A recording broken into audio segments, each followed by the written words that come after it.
If you gave me a choice between C0 and Hu Tao, dude, Hu Tao at C0 is as good as Yoimiya at C6. Yeah, I would pick C6 Yan Fei over C0 Yoimiya.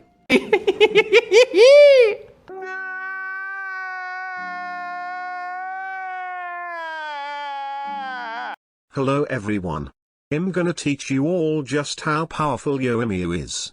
Ever since 2.0 she has been overshadowed and is one of the most underrated characters. First of all, I'm not saying Hu Tao nor Yoimiya are bad. They are both excellent at what they do. This video, I'm gonna promote Yoimiya specifically because she's my waifu and everyone is sleeping on her and her damage. The advantages of having Yoimiya is she fits in so many comps, and she is also simple to play as you have to only normal attack with her. This is a prime example of a mono pyro team that can decimate any bosses. All of these are usually easy to build. This comp especially works well with bosses at close range. The buffs to this comp are Kazuha elemental damage buff, Xiangling C6 buff, Bennett C6 buff and burst buff and pyro resonance. By the way, I'm not using any food buff or potion buff because it's cringe. Now this is a vape comp by Yoimiya. Usually we don't need any anemo like Kazuha because it is ruining the hydro, so you can replace the flex slot by anyone like Zhongli. As we can see, the damage is high for a free to play Yoimiya.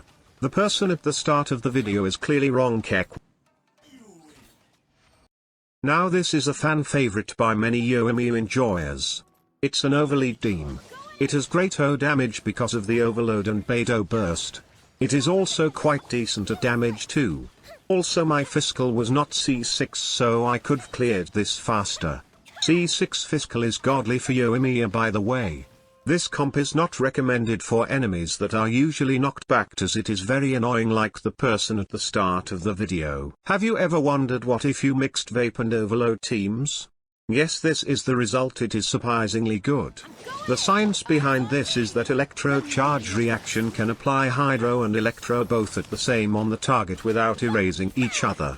This means that you can vape and overlead and electro charge all at the same time. Poggers.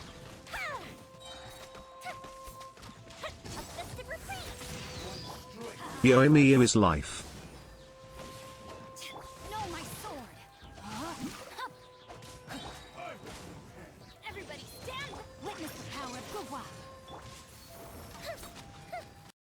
Now this is a dedicated Yoimiya team. Bennett for the buff, Yunjin for the buff, Kazuha for the buff. Basically anything that would add personal damage to Yoimiya. This is not practical in battles like the Abyss because it has no area of effect. Yunjin has high ER requirement and a lot more. Do this comp for flexing.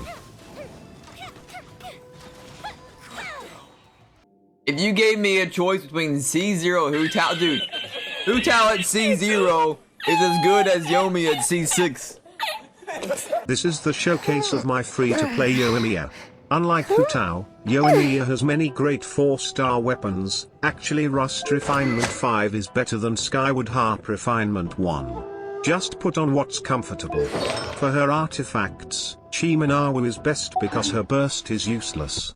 The new artifact set, Echoes of an Offering, is also viable to her. As for her talents, crown her normal attack first. Crowning her E-skill is optional and her bet can be at level 8 since you won't use it that much. As for her constellations, I won't recommend to waste money because you could become the toxic whale that you saw earlier. Her constellations are not great but not bad either. Also reminding everyone here that bungee gum has both properties of rubber and gum.